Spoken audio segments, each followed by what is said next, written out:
It's been a day of tension and excitement as the results of election 2021 came in thick and, well, not so fast.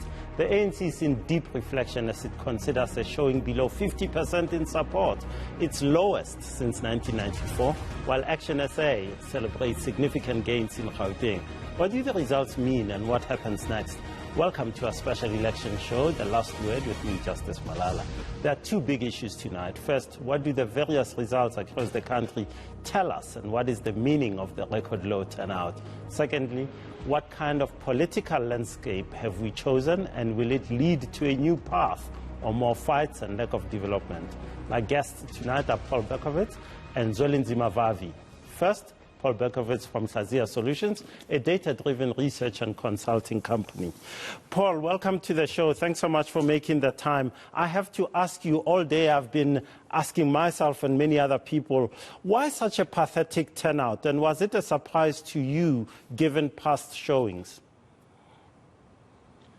Justice, thanks for having me. And yes, well, there's a lot of reasons why the turnout was so bad, and we can cover some of them quite quickly.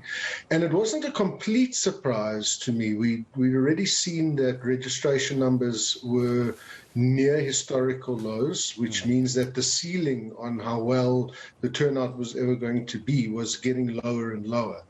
But we also had a precedent. We know that in 2019, turnout was about 1.1 million voters lower than it was in 2014, comparing national, provincial elections one to the other.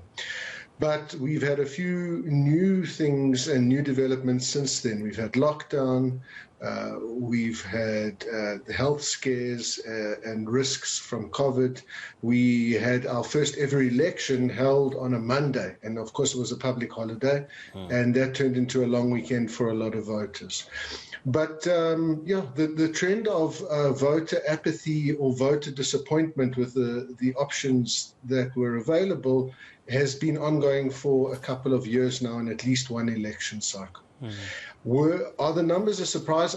I don't know if we know exactly what turnout will be, but they're definitely at the low end of our range of estimates.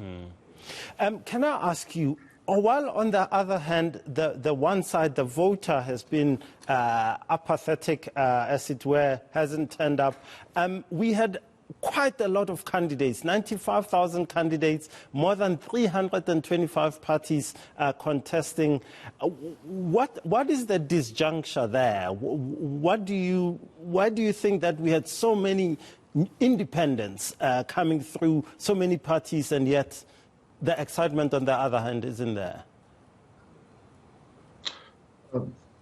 Maybe the two are actually related, Justice. It might be part of the economic theory of being spoiled for choice, that voters were actually overwhelmed with all the options available.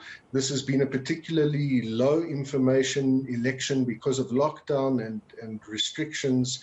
Parties and candidates haven't been able to campaign the way they would normally. We've seen a repeated complaint on social media and in face-to-face conversations from voters that said they didn't know who to vote for. They've got so many options in their ward and their municipality, but they know nothing about all the different candidates. One of the things that you've done is to watch candidates, new players in the system coming through over the past 3 elections in particular. How can I synthesize the performance of independents in this election, and does it signal any shift in our political discourse in our firmament? We definitely have the highest number of independent candidates registered out of any local government election that we've ever had, Justice. One possible reason for the numbers being this high, but it's only part of the story, is, and it would be a continuation of previous trends that we saw in 2016 and in by-elections, is not all these independents are independent in the way that we might think, that they come freshly minted off the street without any political baggage, just deciding to serve their communities.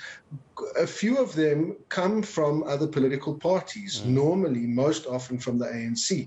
We know that in 2016, 4 independents won wards in eThekwini, but if you look more closely, these were all disaffected would-be ANC ward candidates who were passed over by the party and then decided to run as independents. And we know that when ANC councillors have been expelled from council because of factionalism or voting with opposition parties, like in Maluti Apofong, that these candidates turn around and re-register as independent. So that may play part of it.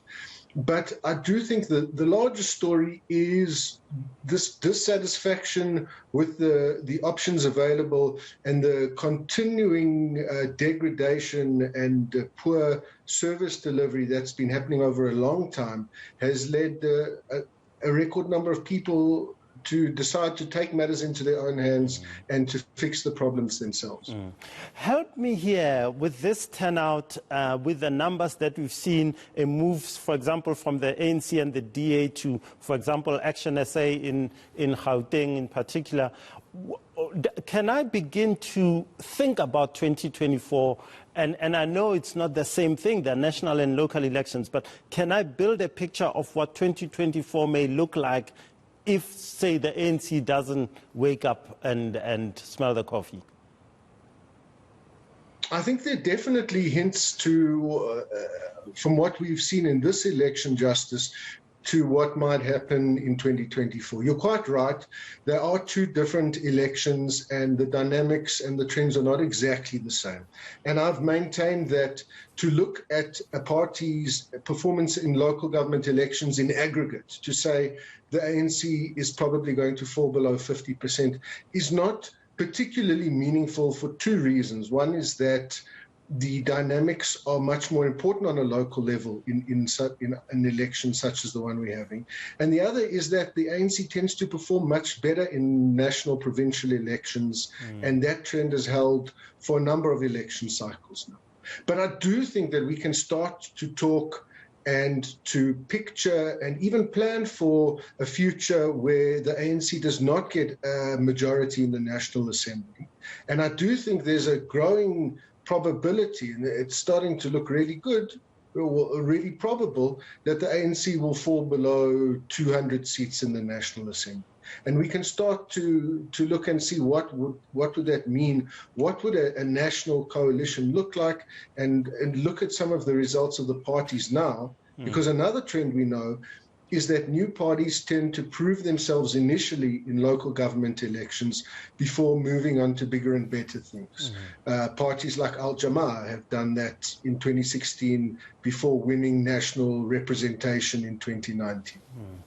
Paul, thanks so much for your time. I really appreciate it and your insights. Thank you. After the break, veteran trade unionist Zwelinzima Vavi.